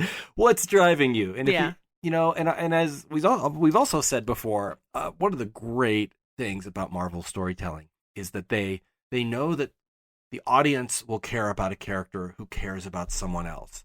So the fact that he has this relationship with Gugu's character, or if that's explored in the TV show or in the movies, and let's say she's in peril or something happens to her or she makes a choice that causes a fracture with him, like that's a great ingredient for a villain, a lost love or somebody a betrayal, So I think they've realized that you have strong characters when those characters care about other people, even if they're villains. Yeah, that's one of my favorite things. One of my favorite notes that you've planted in my head that I'm always thinking about now. I think I can say this. I think I can. I had a conversation with Jonathan about playing Kang, like a nice little chunky little conversation that we actually had to cut out of a Little Gold Men episode that came out a couple months ago because the powers that be at Marvel didn't want him talking about it at all. So I can't talk about what he said. That conversation will happen again in the future when everyone feels more comfortable talking about it. But I'm really, based on what he said and what prep he was doing, I'm very excited for what he's going to do with his character. So the Kang of it all. Insider trading. Stay tuned. Stay tuned. I hope I'm on the right track with that, but you have to tell me. I think nothing you said makes me feel like you're on the wrong track, I guess. But he didn't give me any big plot details. It was just Marvel being, overly cautious about not wanting a single thing to come out. Okay. Speaking of which, I had this like really dumb thought that I thought I'd share with you, which is that, how they talk, like it used to be when they talked about Marvel Studios, they would talk about Kevin Feige as the head of Marvel Studios. But more recently, I think as they've taken on this TV empire and stuff like that, they talk about it as a triumvirate of like Kevin Feige, Victoria Alonso and Lou Desposito, those two have been there from the beginning along with Kevin. And they're I think they've been sort of elevated to this tribal council of 3 to handle the massive influx of work that they've given themselves by doing so much more than they used to do. And so I was like, oh, are the timekeepers kind of, because they were like, once upon a time, there were all these conflicting continuities, and the timekeepers put them together in one smooth, sacred timeline. And that's like, it reminds me of like all the various Marvel movies that used to be licensed out to various studios, and now they're just trying to harness it all back. Here come the Fantastic Four back in. Here comes Spider-Man. Here comes X-Men. We're going to wrangle it all into the sacred timeline. So I just thought I'd share that dumb thought that I had with you. I don't think it's intentional. I just think it's funny in my own head. Yeah, I think it's grounding. It's important. Especially with time, when you're talking about time, it's like, where's everybody else at this point? So it's like nice to have a little marker of like, oh, when you were doing this, I was doing that. So well, and it's interesting because this show takes place out of time, right? The TVA is an institution out of time, and they're hopping all around various points in the timeline. But like, if we're talking about Nexus events, and we're talking about all this stuff, and we know that Nexus is a concept that showed up in WandaVision, like, and Loki was snapped out, I don't know, in the midst of, it's out of time, but in a certain way, it also is kind of before WandaVision, because WandaVision was just a couple months after Endgame. It's mostly out of time, but if I had to place it on a board somewhere, actually, no, the pin would be off the board. Okay, never mind. Moving on. No, but I think this, you bring up an interesting point. Yeah. I don't want you want to flee from it. That's okay. No, okay. But, one of the challenges I think they had is that so much of their storytelling was right on top of each other, but the movies themselves were spread out over a number of years. And I think they reached a point where they're like, all right, we've got to like fast forward 5 years.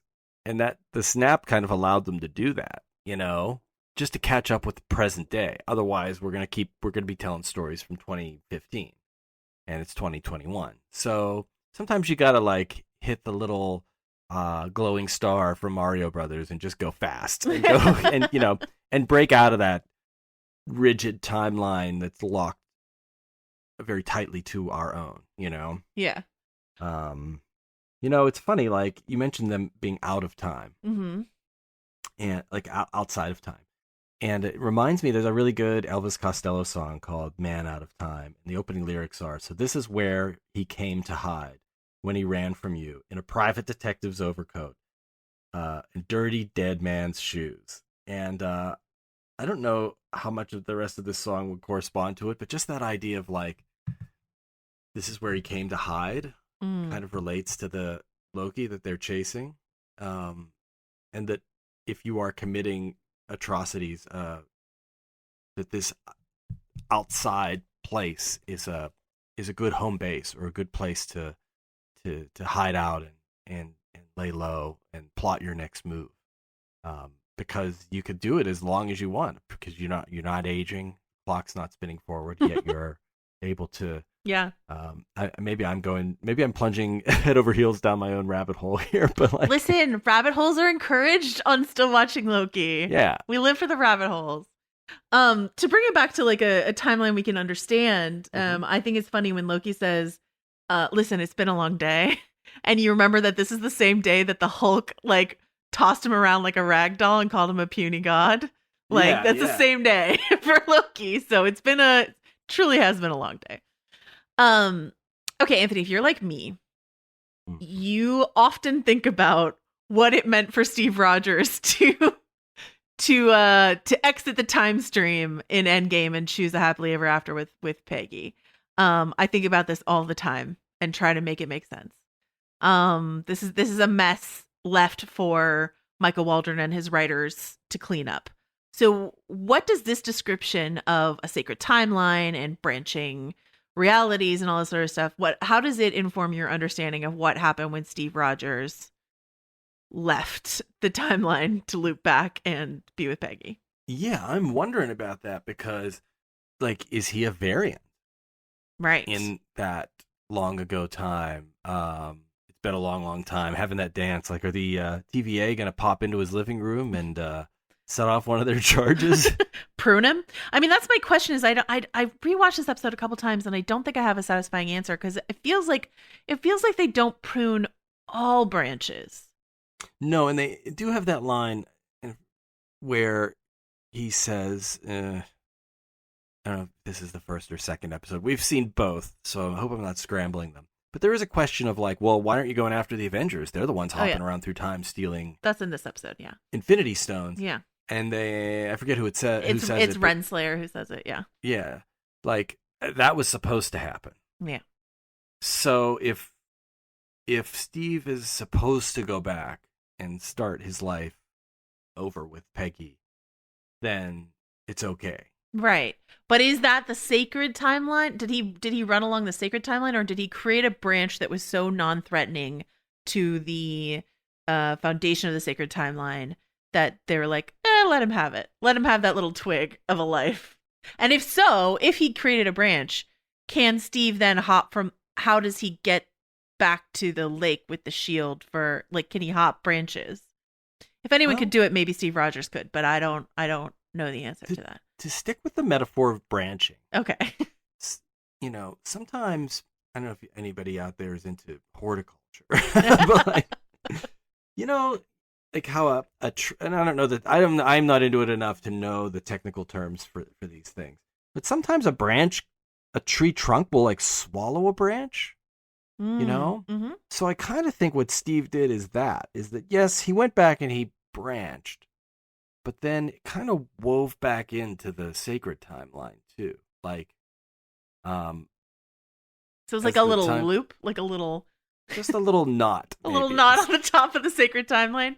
Anyway, if you guys have better ideas, also, we accept any charts and graphs. I'm a big fan of charts and graphs when it comes to time travel. You can email us, stillwatchingpod@gmail.com, your understanding of what this description of the sacred timeline and its many branches means to Steve Rogers.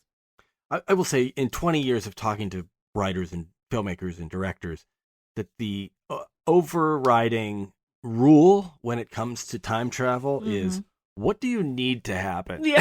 And then, okay, now how do you create a rule that justifies it? Yeah. So, we're not Stephen Hawking here. We're not accepting any algorithms or any kind of No, I mean, I'll take your algorithms. I may not read your algorithm on air, but I will take your algorithmic email.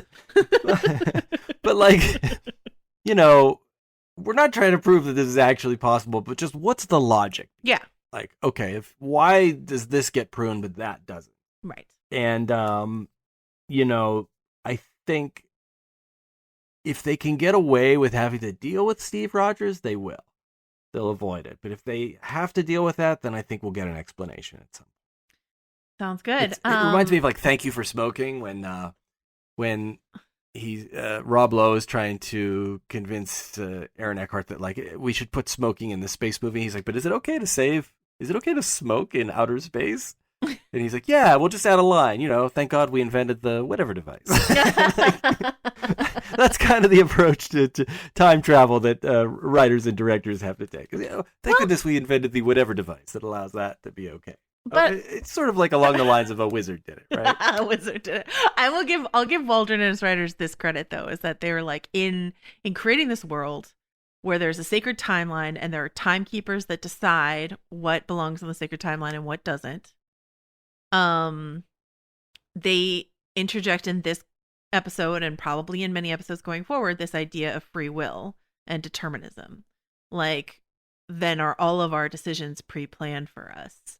Like, what's going on here? Loki's asking about approval or disapproval from the timekeepers, and Mobius says, don't think of it that way. But like, how else are we supposed to think about it? And again, Loki isn't quite himself able to make this connection, but the connection is there for the audience to make, where he talks about, when he talks about wanting to rule and wanting to conquer, and he says, what does he say? The first and most oppressive lie was the song of freedom. Choice brings shame and uncertainty and regret to nearly every living thing. Like, he would have made it easy for his subjects by removing choice from them, but he believes he, Loki, god of mischief, is exempt from that control, and to find out that he is in turn having his life dictated by these 3 space lizards, as he calls them, is an interesting thing for Loki to have to grapple with. You know, Why does he call them space lizards? Because they didn't look very lizard-like. a couple of them did. There's some green scaly ness happening. Not on Kang, he's blue, but like, you know, there's some green scaliness happening. Got it. Yeah. Okay. The question is, and I had this question. You know, I've been doing this podcast about the TV show Lost, and there's a time travel season of Lost, which I love. But this phrase that they say a lot in the time travel season of Lost is "whatever happened happened," and my question around that was always like, does that uninterestingly remove agency from our characters if whatever happened is the answer to not, you know, fuck, excuse my language, fucking up the continuity of the timeline here. And, you know, because in Back to the Future, you know, if you do something, you wake up and maybe, you know, your dad's a best-selling sci-fi writer. You know what I mean? It's not whatever happened in Back to the Future. And it's not whatever happened here, but it's like if what you do is steps on the butterfly that would change the language, you're going to get pruned. Do you know what I mean? It's they're trying to have it. It feels like trying to have it both ways. You know, it is. It's kind of a mind bender because I think that's where the term branching comes from. Is that you're not replacing, you're not changing, you're just breaking off or taking a left turn or a right turn. Right. And so whatever happened is continuing in that other timeline, but now other happenings are happening in this current one we are. The question is what's happening and what's happening now. Yeah, and it's so interesting because in that little cartoon, that little like Mr. DNA from Jurassic Park cartoon that we get with Miss Minutes here. Oh, I'm so glad you brought that up because they even have the same kind of southern twang. Oh yeah. I'm not sure what the accent is, but like folksy. Yeah. Dano DNA. Yeah, it's did you see in the credits that's Tara Strong, the great voice actress Tara Strong doing Miss Minutes?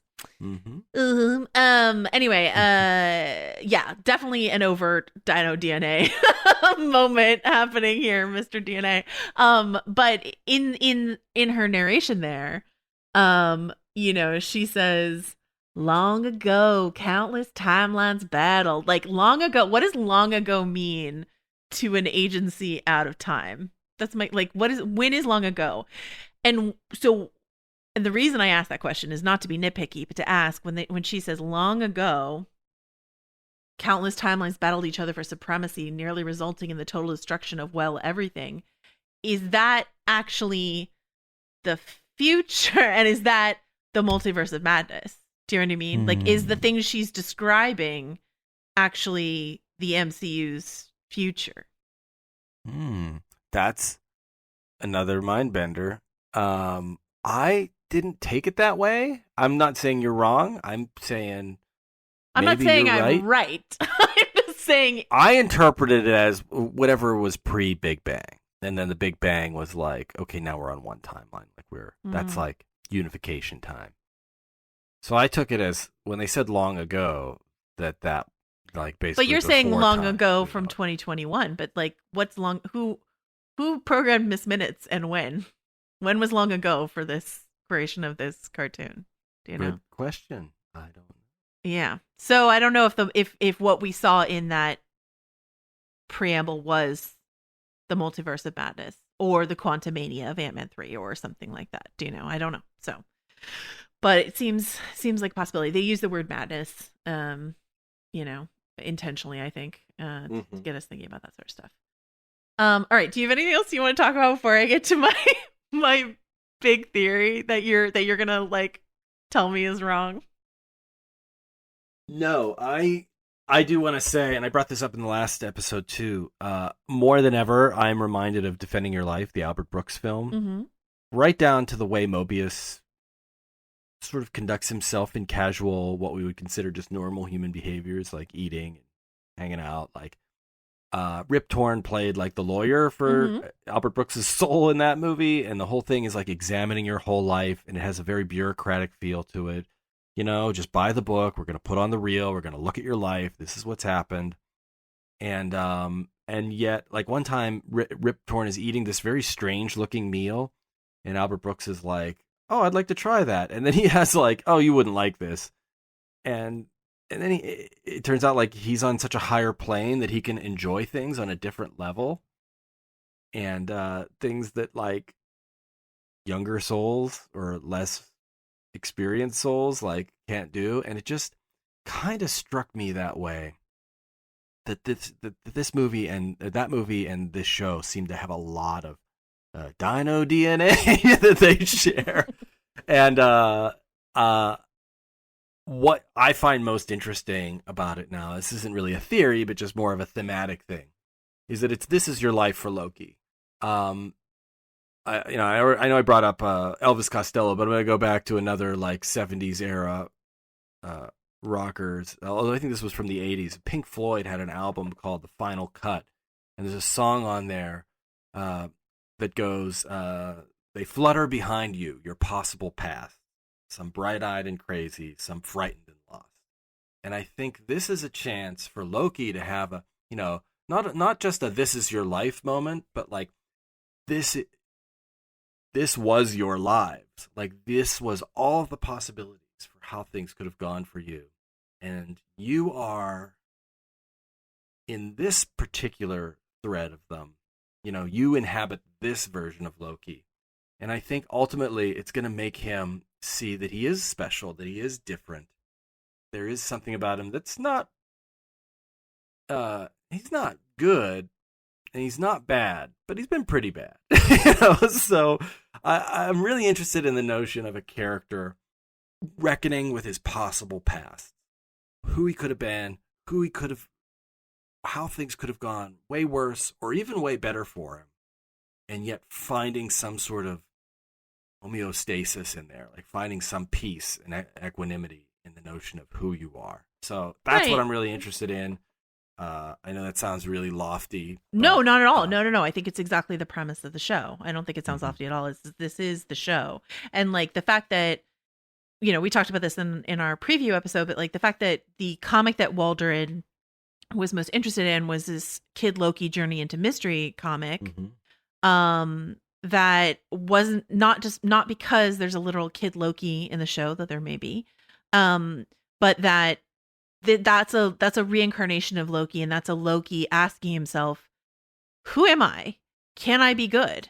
Can I be trustworthy? And I think the answer that he finds is that there's like, it's sort of similar to like what we see in Infinity War, which is like Loki trying to use his, he's barely in Infinity War, right? But like in his few moments of Infinity War, he's using his skill with deception for good, is what he's trying to do. What he fails to do, but what he's trying to do, right? Where he goes up and he's like, oh, mighty Thanos, my undying loyalty. Meanwhile, the dagger materializes in his hand and he tries to go for the kill, right? So that's not Loki being like an angel. That's Loki being like, I'm the god of lies. I'm the god of mischief. But I'm going to do this to try to save my people, save my brother, save like all this sort of stuff. So.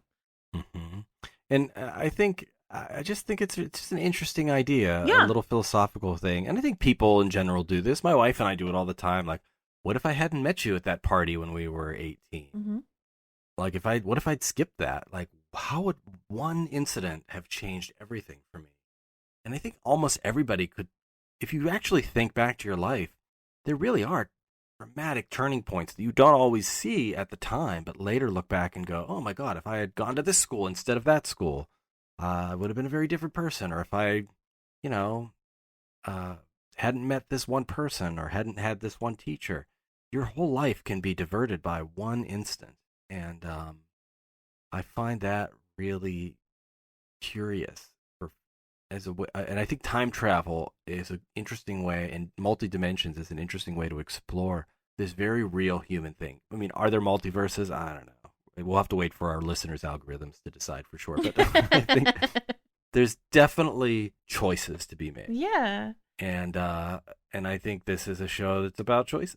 And I mean, and that's something that Waldron said as well, right? Is that's the advantage of a time travel story, is you can meet yourself on a timeline. Or, he used the case of Back to the Future, Marty meeting his parents, right? But like, and Marty meeting his parents helps him understand himself better. So like, right. But in the case of Loki because especially in the comics, canonically, there are multiple kinds of Lokis. Loki can meet versions of himself, and that could help him understand who this variant of Loki really is, Yeah. But we meet ourselves all the time in memory. If you think about our memories, they're the TVA. Listen, right? If we're evolved, we meet ourselves all the time in memories. Some of us choose to lock those things away and not confront them. But I think that's what some of it's hard to face. Yeah, right? that's but our memories are like the TVA. Like it's like you've got this. It might be faulty. It might be a damaged reel, but like you do have this record in your own head of everything you've ever gone through. And I think one of the things that I've noticed about getting older, I'm in my early 40s, is you get a bit of like times change and you change.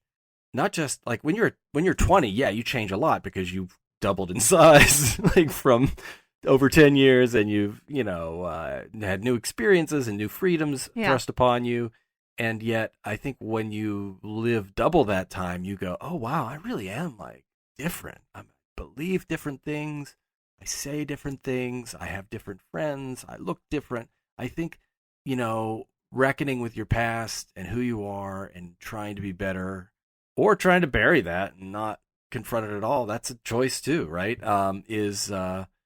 That's the TVA, right? You can go harvest your file, and at any time, it's right there. Beware. Harvesting your file is like that's my new way of telling people to go to therapy. Go harvest your file. Go to therapy. go just spend put it some back time. in the right spot because you don't want to lose that. Go spend some time in Time Theater number 5 and really go back over that file and see how you feel. All right, this brings us to my wild theory here. So this idea that like, okay, in the first moments of the episode, we are taken to the Endgame moment, the Avengers Endgame moment, where it's an Avengers movie, but also Avengers Endgame moment where Loki steps out of the timeline, right? 2012's Avengers, Battle of New York, etc. And we have this moment where Loki turns into Steve Rogers to imitate Steve Rogers, right? So we know that like illusion, magic, shape-shifting, these are the hallmarks of Loki's magic, right? Is like shape-shifting and illusion, stuff like that.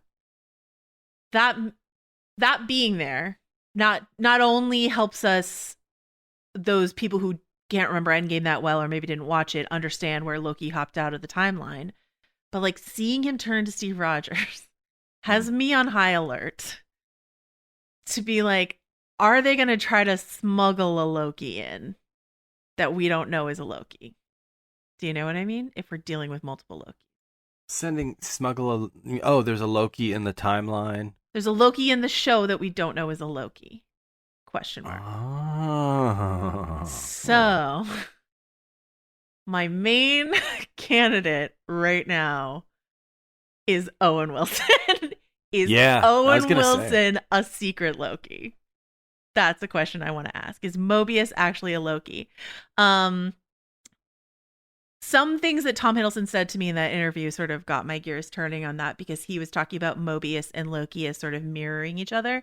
Because like what Waldron said about Catch Me If You Can made me think of like Mobius in the Tom Hanks role and Loki in the Leonardo DiCaprio role, and that seemed pretty natural to me. And that to me feels like a paternal sort of avuncular. Avuncular is, of course, the very erudite British word that Tom Hiddleston used, but like a paternal or avuncular sort of figure, right?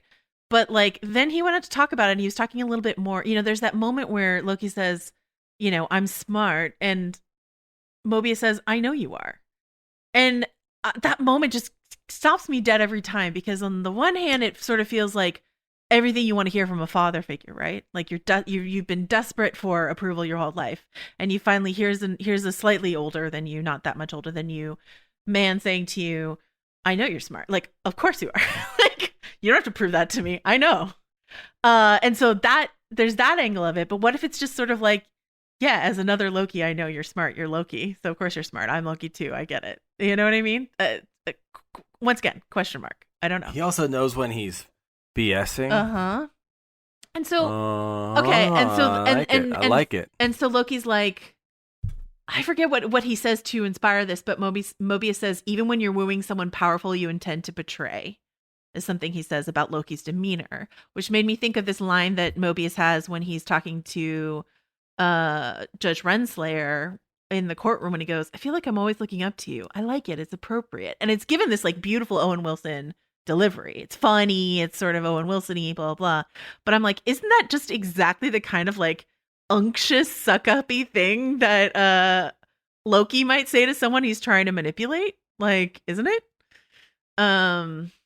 So, and in terms of like clues, timeline clues, like why is Mobius so interested in Josta Soda? Is this the Loki who stepped out of 1990 or something like that? Like, when was Josta Soda popular? I don't know. Well, but like, is this... he reveals another obsession in a second episode, which I guess we'll get into. Yeah, I can't talk about that yet, but that's what I'm thinking about. Yeah, I will say he has a very Little Mermaid style fascination with objects from the world they're not a part of. You know. Mm-hmm. So he's not really twirling his hair with a fork or calling something a flugelhorn, but like I think there's just an interesting. What's interesting is that objects in our world that have very little value have a lot of value to people in the TVA, and objects here that are, you know, beyond priceless, like Infinity Stones, are just stuff in a junk drawer. You know? Yeah. Oh, yeah, they're marbles, exactly. And I think there's a metaphor in that too, if we're gonna get deep and melancholy. like it's sort of like when I look into the box I have of things that are precious to me, like you could break into my house and steal it. It is worth absolutely nothing to you. Like it's literally just like it would look like a box of junk, but each thing in there has a little piece of memory for me. Mm-hmm. And I think like maybe these are little bits of memories or happy experiences that they carry with them, and that those things are precious, but Infinity Stones or priceless gems or money, things like that, you know, they just don't mean as much when you get right down to it. So anyway. No, it's true. It's true, and it's a really interesting reorienting of what's powerful.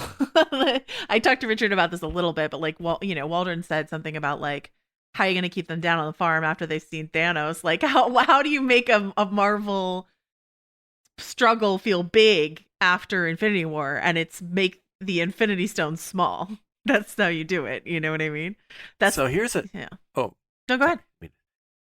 All right, so I just thought of something potentially stupid, but that's maybe our tagline. The tagline of the TVA is for all time, always. Our tagline here at Still Watching Loki is potentially something stupid. Let's hear it.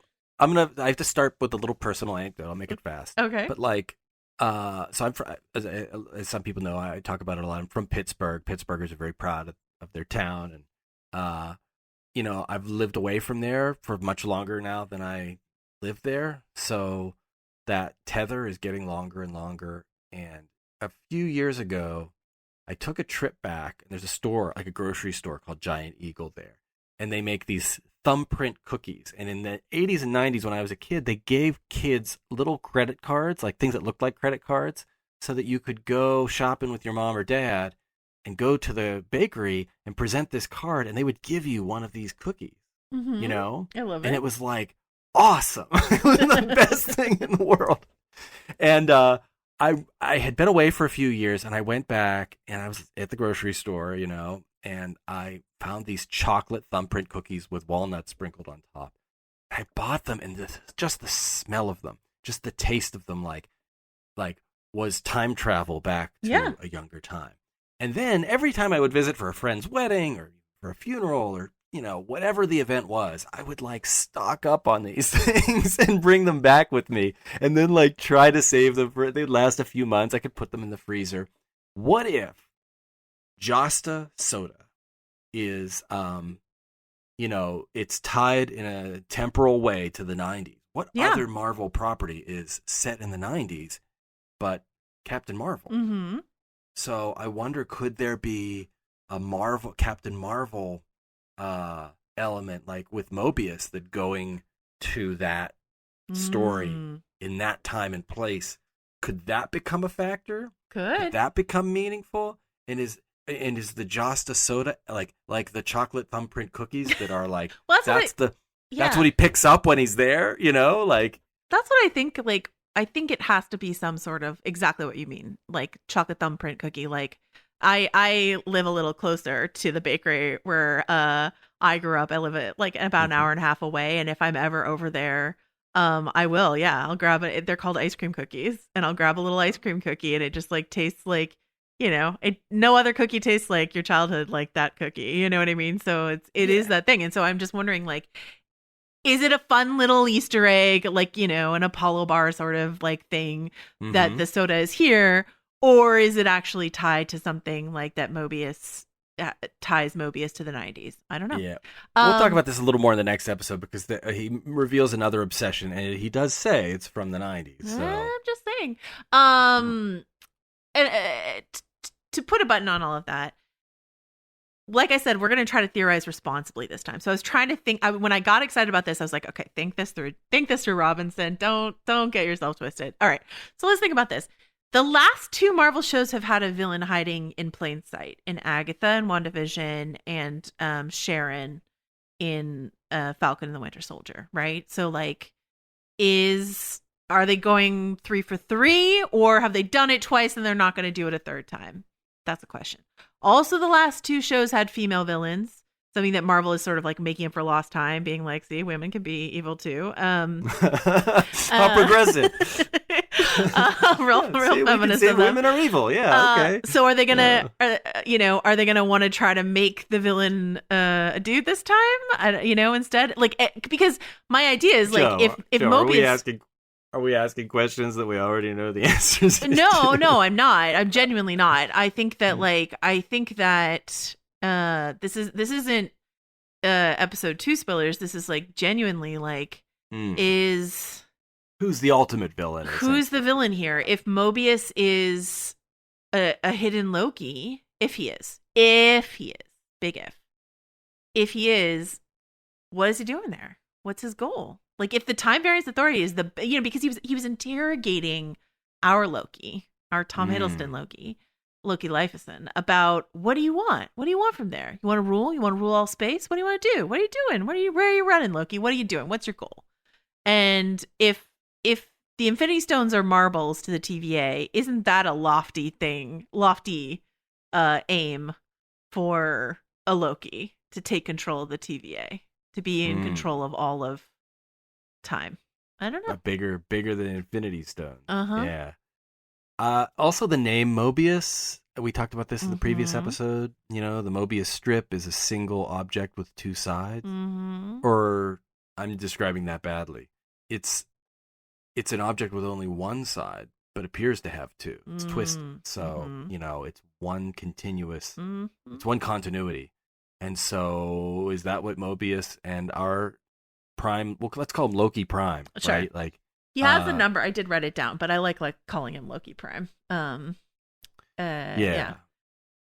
It's I'm stealing that from the show Counterpart, which was another great alternate dimension show. He's L1130. That's his technical term, but I like Prime. We can call him Loki Prime. He's our Loki Prime, the Prime of our hearts. Yeah. If you still watching pod at gmail.com, if you have any number theories around 1130, he says this thing.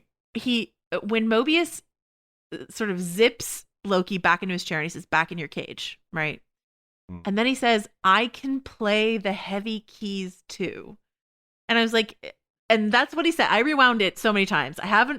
We don't get closed captioning on our screener, so I didn't watch with closed captioning, but I rewound it a bunch of times to make sure that's what he said. He did. Yeah, I remember that. But I was like, that's not a phrase I know. Like, I Googled it. I was like, is this like a piano thing? Like, I can play the heavy keys. Like, I can play the heavy, which is the villain, right? The heavy keys, I don't know what that means. And I was like, did he say heavy Loki? No, he said heavy keys too. So I don't know if that's some sort of like, I don't know. I'm stuck on it. I'm the villain. I'm the heavy Loki. I don't know. Question mark. I interpreted that as I can be dramatic too, like, because Loki was being very capital letters. Totally. But that phrase did stand out to me. I'm glad you mentioned it because I was like, oh, that just must be an idiom that I don't know. That's what I thought. And I Googled it and I didn't find anything. And if you guys... There is nothing. You're right. Yeah. Play the heavy keys. I can play the heavy keys too. Yeah. Interesting. So anyway, maybe it's a 90s phrase that has gone out of style. I don't know. Yeah, like, do you remember that New York Times thing where they called the record company in Seattle to find out about new slang, and some like person who answered the phone, like an operator, just said, "Oh, I can tell you all that," and then she proceeded to just make up a bunch of terms. And the New York Times ran it. It's like, this is what the kids are saying, like for grunge slang or something like that. Yeah, that's it was like harsh realm means this, and you know, she's a hero. All of it was fabricated. Hero, love that. All right. Well, I mean, I'm gonna be sticking fast to this theory for a little while. I'll tell you that much right now. Anthony Breznican, anything else you want to talk about in terms of Loki episode 1 until next week? I think that covers it. All right, we did it. We got melancholy. We got potentially stupid. We went down rabbit holes. What more could you ask for in a podcast? We got thumbprint cookies. We've got a little bit of cicada talk. I love a cicada talk. In there. We got it all. All right, cover a lot of ground here. This was a good therapy session, Joe. Thank you. I'm sorry, our time's up. No, you're welcome, but our hour is up. So you can email us, stillwatchingpod@gmail.com, if you have any questions, comments, or concerns. Anthony Breznican, where can folks find you until we're back? I'm writing at vanityfair.com and updating my blog at chocolatethumbprintcookies.net.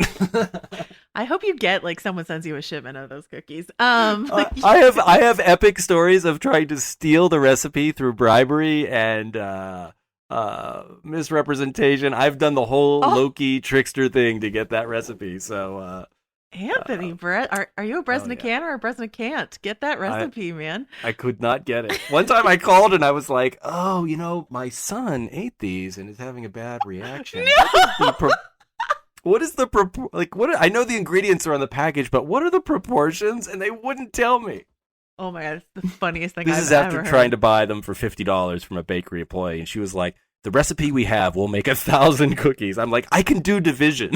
Just give it to me. Oh my God, that's so funny. I worked at a bakery that, like, a bakery near where I grew up in high school, and they closed. And so they let me take all the recipes. It wasn't stealing. They let me take all the recipes, but they are all in massive quantities, and I've never properly converted them. So it's like a truckload of flour. Yeah, exactly. Like, I guess I don't know how to divide that. All right. You can find me on Twitter at Joe Wrote This. You can find me on Vanity Fair alongside Anthony, and also you can find Richard on Twitter at Rylaws and also on Vanity Fair. And we will be back with more thoughts and theories and therapy sessions next week. Bye. Bye. This variant is insubordinate, stubborn, unpredictable. You need the god of mischief. Unbelievable. Wherever you go, it's just death, destruction, the literal ends of worlds. Change.